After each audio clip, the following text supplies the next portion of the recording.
So with stress management, there's lots of ways that we can deal with that. These are just a few that like are kind of a little bit more proven, like we understand what the mind is doing when we're doing these. So you've got repressive coping, rational coping, reframing, relaxation therapy, and response.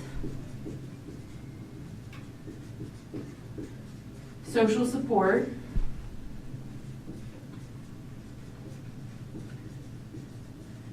And self-regulation. So we're just going to talk a little bit about what each of these mean and examples of how we could apply it to stress. Okay, so what do we want our stressor to be for all of these? Let's pick one.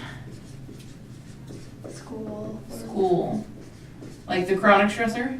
Mm-hmm. Okay. So the chronic stressor is school. Lots of homework, lots of tests, being in a classroom with like 100 people when you're in college. Okay. All right. So what is repressive coping? We'll go in relation to this second, but what is just repressive coping on its own? Just avoiding the stressful situations or thoughts. Mm-hmm. The key word here is repress, or pushing down, or avoiding the stress, ignoring it. Okay. Probably not the most healthy management technique. What about rational coping? Rational, I have an irrational acceptance, exposure, and understanding. Acceptance, exposure, and understanding. Acceptance. So kind of facing it and working to achieve. Exposure, understanding. So definitely, this is saying like I'm going to deal with this using logic. So what about reframing then? Reframing is finding a new way to think about it. Yeah, that's what it has. Think about to reduce. Yeah. So call this finding the silver lining. Have you heard that expression? Mm-hmm. Yeah, that's kind of what reframing is. Okay. What about relaxation therapy and relaxation response? Relaxation therapy is like just relaxing your body, so like napping or getting a massage or possibly hypnosis. Mm-hmm. Yeah, things like that. Okay. What about response? That's more physical, where it deals with your muscles and your heart rate and your blood pressure. So it's our physical reactions and like trying to get a hold of those. Okay. What about social support? Social support is finding time to like talk it out with your friends or just get away from your stress by being with other people. Talk it out, you might vent, or you might seek distraction. Mm-hmm. Yeah, good. All right, and what about self-regulation? Self-regulation is like making sure that you're on top of it, kind of. Okay. Like planning out.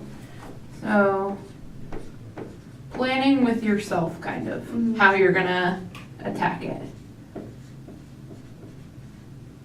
It's kind of just like being aware. So if I'm gonna self-regulate my stress, I'm gonna be aware of it is, and I'm going to figure out the steps that I need to do to get rid of it. Which is a little different than, say, rational coping, because here I'm really trying to attack it. I might even use a therapist to do rational coping. Like somebody to talk it out with that's a professional and could help me like figure out what kind of stressor it was and things like that. Yeah. All right, so when we're talking about school, let's go over what each one of these strategies of stress management would do. Okay. So what would repressive coping do? Make your grades tank. Make your grades tank, because you would be ignoring homework, tests, and that's going to result in bad grades. Okay. What about rational coping?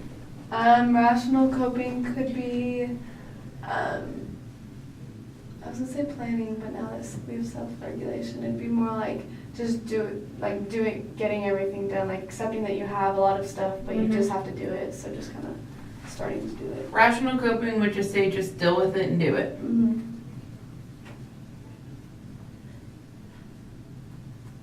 Okay.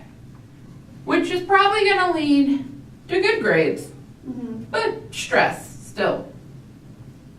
If you're just gonna like face it like, "Ah, I guess I have to do it, so I'm gonna do it," Yeah. that's still gonna be kind of stressful. Yeah. Okay, what about reframing? So if I'm finding the silver lining and I'm thinking, oh my gosh, school just sucks, there's too much homework, there's too much tests, the classes are too big, what would reframing tell me to think like? I would say kind of to look into the future and be like, oh, it's worth it because I really want to be this profession and I want to graduate. That's great. Things like that. Like education's important because it's gonna help me get that career that I really want. Or, hey, at least I'm getting an education as opposed to the kids that don't. Yeah.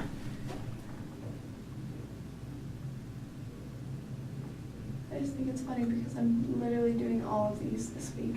You're good. As a We all do it. Like last night I was like talking to my mom about it and I was like, at least I can go to school. Like. Okay. What about relaxation therapy and response? If we're having too much trouble with the school, what relaxation therapy might we use? Getting more sleep is always good. So Yes. taking naps. Good. So, get some sleep. Maybe even go get a massage or just do something that relaxes you. Take a bubble bath. Because then when it's all over, your stress has gone down, your physical reactions have gone down, and then we can worry about attacking the stressor again from a much calmer standpoint. Okay, what about social support? Talking out to your parents. Talk it out. Talk with parents. Talk with your friends. Just say, you know what, I know I have to deal with this tomorrow, but tonight I'm going to go to Sammy's and get a burger. Like, anything like that. All right, what about self-regulation? That would be like planning out, saying, okay, I have 3 tests on Friday, I'm going to study this day. So we might use a study calendar or a to-do list. This is going to be the more like monitoring ourselves and how we're handling school. All right, any questions on stress management or how we would apply them? Great.